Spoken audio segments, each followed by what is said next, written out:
Hola, buenas noches. Les saluda desde su rincón, protegiéndose de la lluvia, la gatita de la mochila azul llamada Anastasia. Buenas noches a los que se están sumando, a quienes nos están viendo desde la Ciudad de México, desde otras partes del país, desde fuera del país. Buenas noches, estamos en esta transmisión de Periscope que la habíamos dejado pendiente. El día de ayer no hicimos el balance y hoy lo vamos a hacer. Buenas noches, linda noche, saludos a los que nos están viendo desde Tampico, Cancún. A Genaro Tocayo, muchas gracias, qué bueno verte por acá, desde Cholula. Vamos a cambiar la pantalla.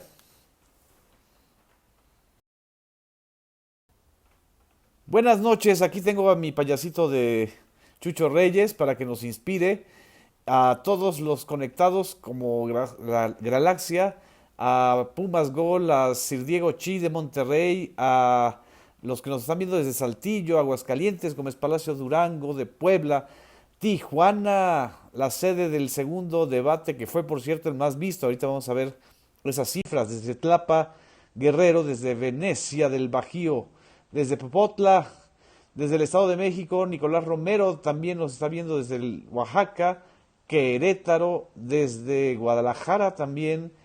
Y el saludo a Boris Ur, de México Analytics, desde Estados Unidos. Qué bueno que nos están viendo en Periscope. Saludos a los que nos ven desde Veracruz, el bello puerto y castigado puerto de Veracruz. Buenas noches a los que también nos ven, a Hugo Caneda, que nos ven desde Cihuatanejo, desde Morelia, desde Cuernavaca, Morelos, Acapulco, el bello puerto de Acapulco y también muy castigado. Desde Nogales, muchas gracias. Y desde... pues me saluda Antonio Delgado Hurtado, le mando un saludo. Saludos a la banda, a la familia Jiménez de la Buenos Aires, el barrio Bravo de Buenos Aires, desde Pachuca, desde Contepec, desde Petatlán, desde Zaguayo, Michoacán, Nogales, Veracruz, Iztacalco, Ciudad de México. Saludos a todas las hermanas, me dicen aquí, pues les saludamos a las hermanas. Desde la lluviosa Nueva Santa María, aquí a unas cuadras de donde está su casa, también un saludo, Villa Flores, Chiapas. Eso, que estén siempre fieles. Yo había suspendido unos días este Periscope porque pues había que esperar lo que el desenlace del tercero y último debate. Me preguntan que si van a meter a Canalla a la cárcel. Yo creo que lo de la cárcel a Ricardo Anaya pues es más bien puro amago, no lo van a hacer, por supuesto. No renunció ni siquiera se movió de su candidatura. Más bien yo creo que Anaya perdió el suelo, perdió el piso con el asunto del video del jueves pasado. Lo comentamos también aquí en Periscope. Y pues ahorita vamos a ir a lo que se vio en el debate o lo que están interpretando del tercero y último debate los que nos están viendo y también los medios de comunicación. Me preguntan que si voy a tener otra jornada de firma de libros. Después de la elección vamos otra vez a retomar la jornada de firma de libros de Cleptocracia. Va a estar muy intenso el trabajo, solo quedan 17 días para la jornada de la elección del 1 de julio y hemos tenido 3 debates y básicamente las tendencias no se modificaron, salvo que López Obrador aumentó su ventaja. Cuando llegaron al primer debate, López Obrador no había rebasado los 40 puntos o 42 puntos de ventaja y después del tercer debate hay varias encuestas que hablan de un porcentaje mayor a los 45 puntos y otras que incluso ya le dan más de 50 puntos de ventaja a López Obrador como puntero que no se movió de esta posición después de los 3 debates. Y curiosamente es el que, según los expertos o los que saben de cuestiones telegénicas y teledebates, pues es el que se desempeña peor en los debates. No sé qué opinen ustedes. Yo creo que a final de cuentas, pues López Obrador fue a reforzar su voto duro, también a reforzar su posición de puntero y a reforzar los mensajes fundamentales que ha dado durante esta campaña y que lo han caracterizado desde hace 12 años, 18 años ya como candidato presidencial y como ex jefe de gobierno. En ese sentido, es un político muy probado, con un discurso muy articulado, con propuestas que a lo mejor no les gustan a muchos, con detalles que evidentemente no da a conocer en los debates, en los comos, pero con un punto fundamental que pues en ese ha tenido razón, que es el de la corrupción es el principal mal de este país, es el que genera violencia, que provoca el despilfarro de los recursos públicos, la falta de inversiones, habla de un costo de 500,000 millones de pesos de corrupción. Me dicen Luz Dolores que se corta la transmisión. Me dice, es el único mensaje que tengo. Espero que se escuche bien.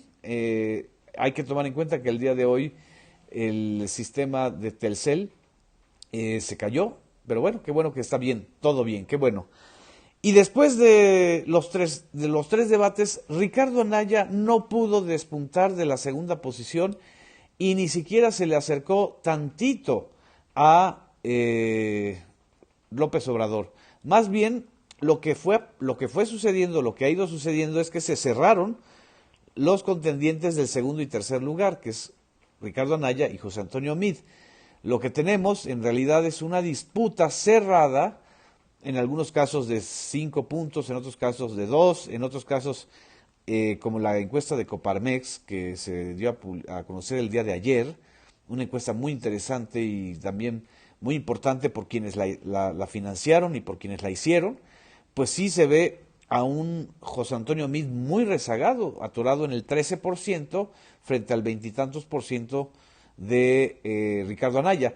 Pero en el resto de las encuestas, incluyendo la de Mitofsky, la del Financiero, la del propio periódico Reforma, la de las que han pues las que han divulgado en el sitio Oraculus, que es un sitio que está pues haciendo un recuento de pues de las intenciones de voto y de las encuestas, lo que observamos es que se han acercado el segundo y tercer lugar, pero que tampoco se ha producido el salto esperado de José Antonio Meade para rebasar a Ricardo Anaya.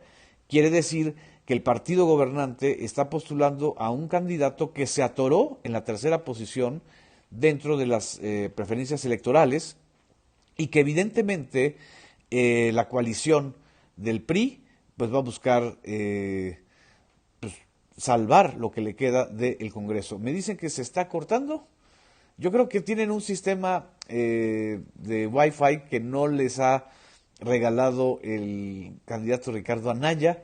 Esperamos que nos reparta las tablets nuevas y que tengamos mejor conectividad. Pero a quienes no están viendo bien, pues sí les recomiendo que si no la pueden ver en esta ocasión bien, pues la vean en la retransmisión. Por cierto, este asunto de las tablets y de las clases de inglés, pues fue la misma propuesta de Francisco Labastida, el ex candidato presidencial del PRI, el que perdió en el 2000, y la retoma 18 años después Ricardo Anaya como una gran propuesta, pero pues la verdad es que no es ninguna novedad, es más bien un recurso facilón, está confundiendo ciencia y tecnología con dispositivos tecnológicos, por cierto. Esa es una de las cosas que pues siempre sucede con Ricardo Anaya.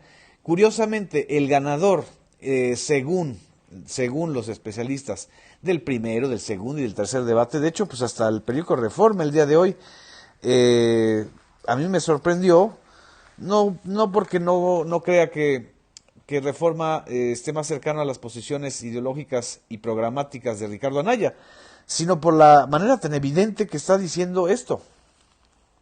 Dice, gana Anaya 3-1, por supuesto que la cabeza es un poquito tramposa, porque dice que ganó el debate, pero 3-1, o sea, es decir, con 57% frente al 20% de López Obrador, 19% de José Antonio Meade. Es esta la portada, esta, justamente. Yo no creo que haya costado dinero la portada, lo que le está costando al periódico Reforma es la credibilidad, porque sus propios hay una contradicción fundamental con el periódico Reforma. Sus encuestas, que han sido publicadas de una manera constante, han sido el campanazo para indicar justamente la manera en que López Obrador se ha ido despegando de sus dos otros contendientes. Las encuestas de Reforma, sobre todo la última, la que indica un salto del 48 al 52% de López Obrador, pues es un indicador de que Ricardo Anaya no ha funcionado como un competidor que se le acerque a López Obrador.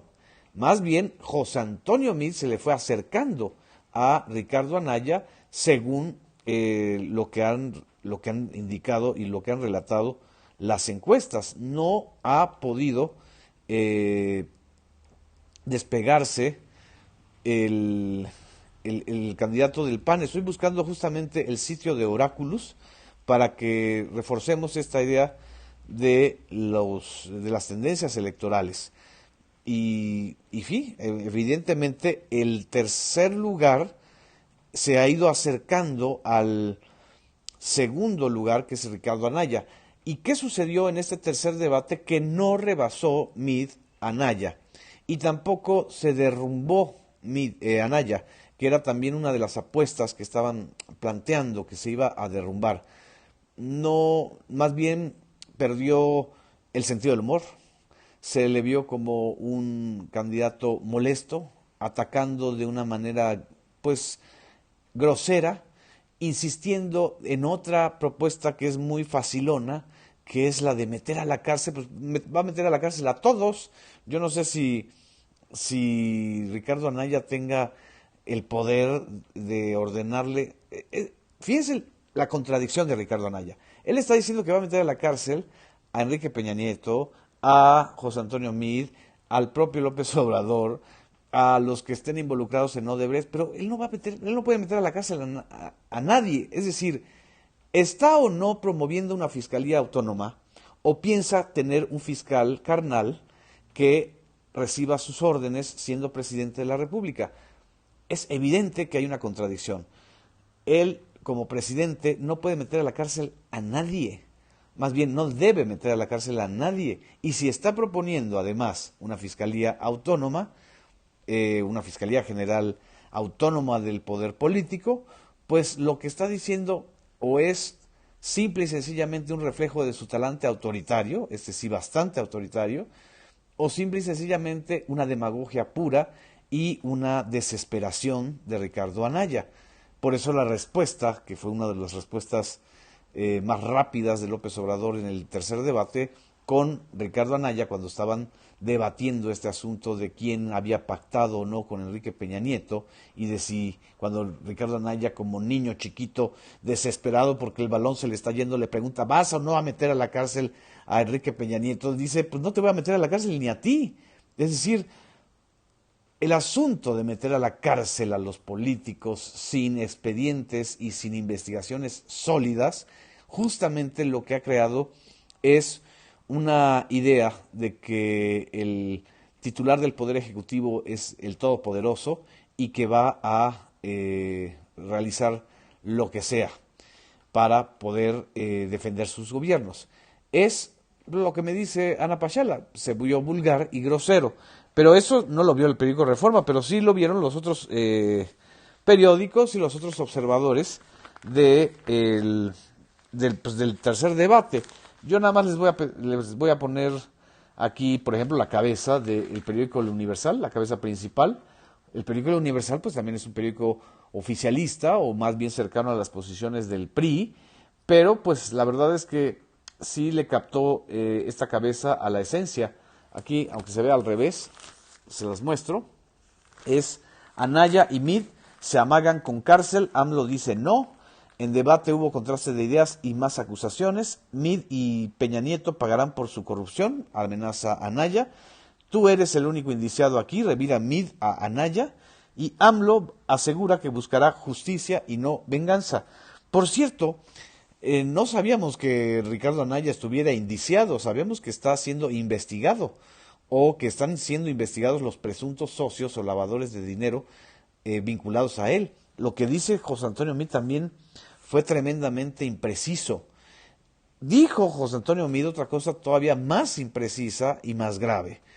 José Antonio Meade acusó al ingeniero Javier Jiménez Espriu y a su familia política de estar involucrado en el escándalo Odebrecht.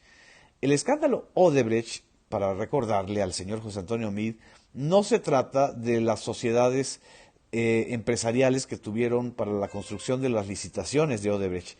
El escándalo de Odebrecht se trata de los sobornos que suman 16 millones de dólares documentados por la Fiscalía Especializada para la Atención de los Delitos Electorales, la FEPADE, y por la propia PGR, y son sobornos que se pagaron en el 2012 hasta el 2014 a un personaje que se llama Emilio Lozoya, que fue director general de Pemex, y a otros funcionarios y a otros vinculados al gabinete del señor Enrique Peña Nieto. El escándalo Odebrecht es por sobornos, no por contratos.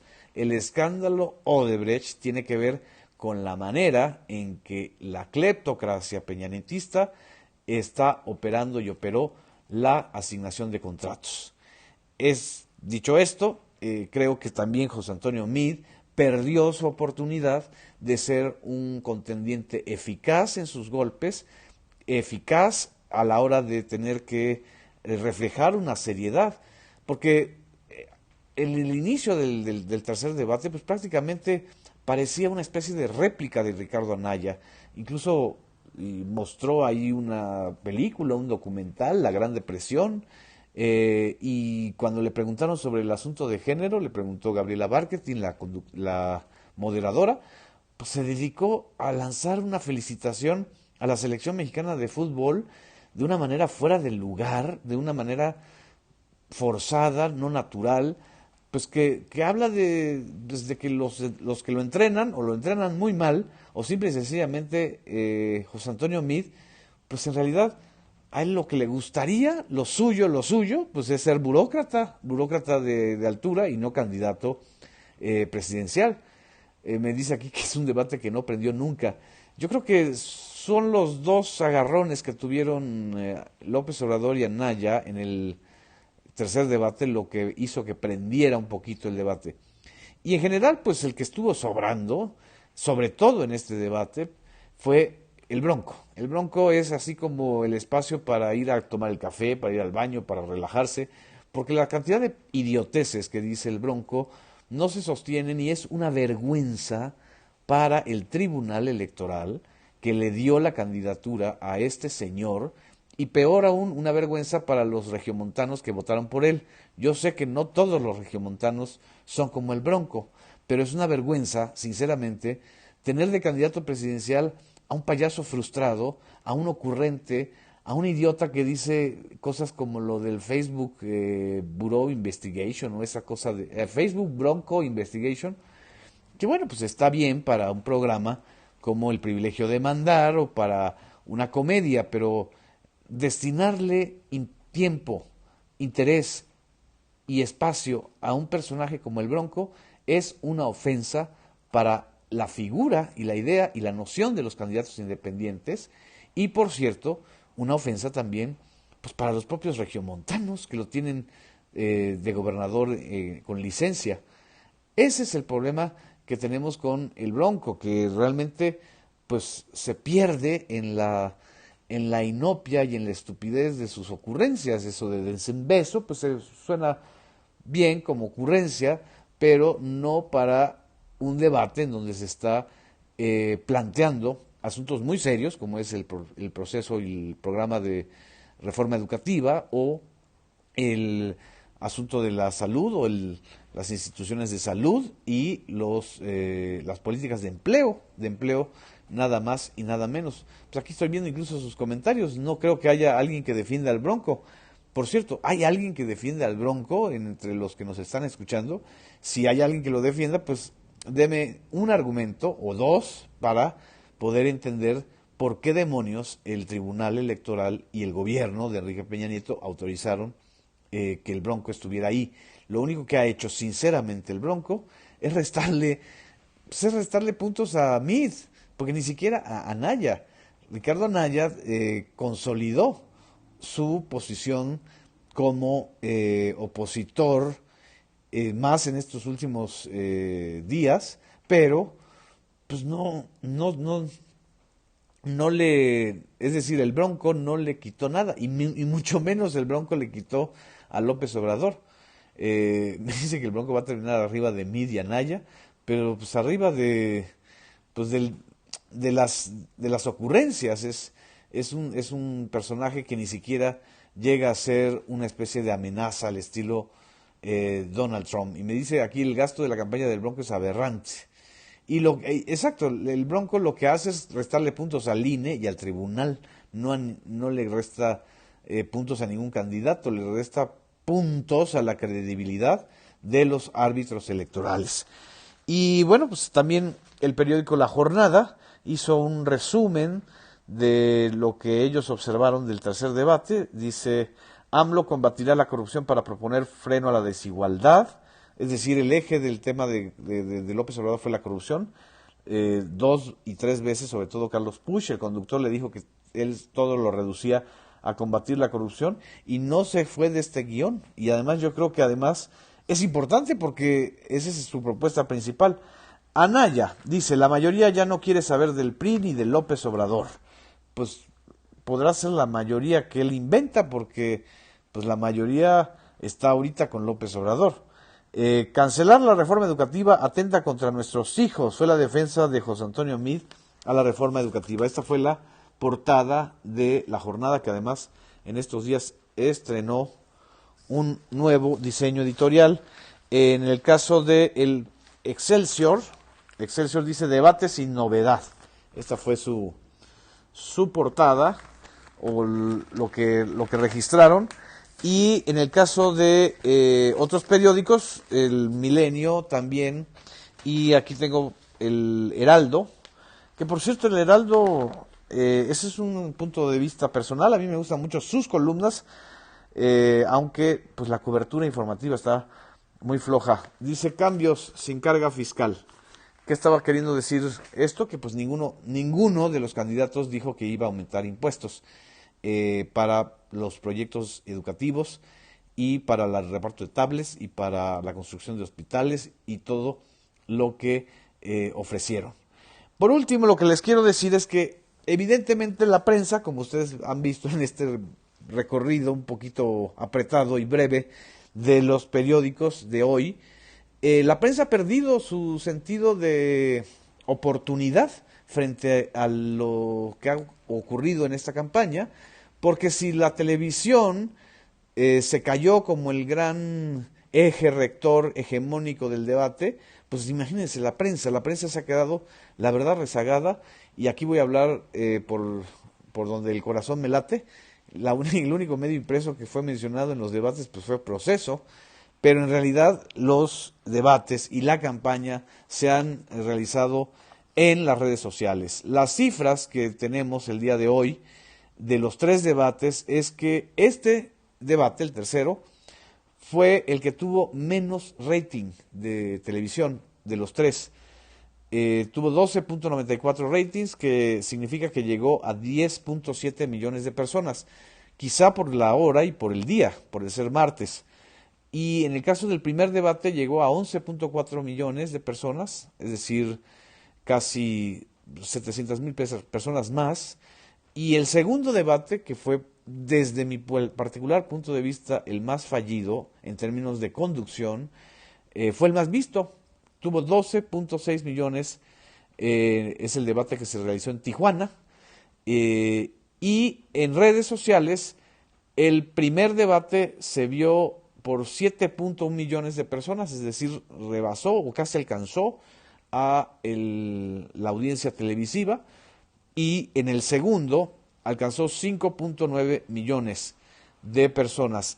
Las cifras totales de el alcance del debate en redes sociales, aquí estoy viendo que son 2.3 millones en Facebook, 2.7 millones en YouTube, 800,000 en Twitter, o sea, los que vieron el debate. Estamos hablando de 6.800.000 personas. Estamos hablando de una cifra menor a los 7 millones del primer debate, pero sí ligeramente mayor o sí bastante mayor a los 5,9 millones del segundo debate. La interacción obviamente en las redes sociales fue muchísimo más intensa en el primer debate, que alcanzó a ser trending topic mundial, y en este tercer debate, el hashtag debate INE alcanzó 2,2 millones de menciones en Twitter, 1,6 millones de espectadores únicos en Facebook y 1 millón de personas en esta plataforma que es Periscope. Por estas y otras razones, vamos a seguir transmitiendo también en Periscope, que es una de las plataformas que desde mi punto de vista permiten esta interacción. Me dicen, aquí está aventando un pronóstico de la elección.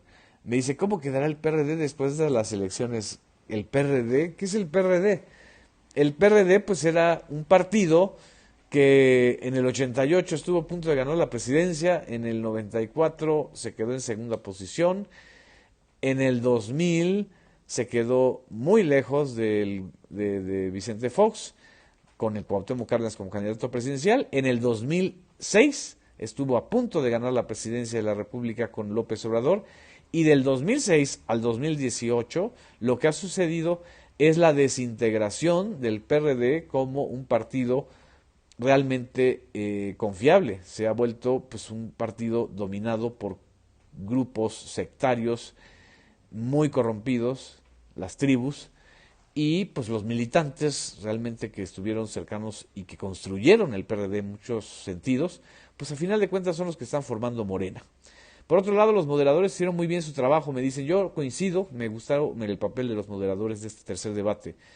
¿Y Anaya tendrá cabida en el PAN? Ah, buena pregunta, muy buena pregunta. A ver, de lo que sí puedo decir que antes del tercer debate, lo que quedó claro es que viene una lucha terrible por el control del PAN entre los que pues se sienten agraviados por Ricardo Anaya, en especial los calderonistas, los que apoyaron a Margarita Zavala y los que no son calderonistas ni apoyaron a Ricardo Anaya, también van a disputar el control del PAN. El día de ayer, en la tarde, el expresidente panista, Felipe Calderón, desacreditó o se deslindó de esta estrategia de Ernesto Cordero, que fue a presentar una demanda contra Ricardo Anaya ante la PGR. Anaya creo que si no logra, y ya no lo logró, acercarse al puntero de la elección presidencial, que es López Obrador, pues quizá tendrá un tiempo de control dentro del PAN, como lo ha tenido.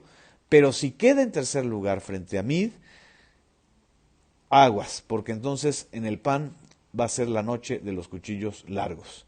En fin, muchas gracias, muy buenas noches, hemos tenido una transmisión un poquito larga, pero creo que era necesario. Sí, les agradezco mucho a los que nos están viendo en Periscope, a mí me gusta también mucho esta plataforma y vamos a seguir transmitiendo en esta plataforma, en Facebook Live y nos pueden observar también en YouTube. Muchas gracias, buenas noches.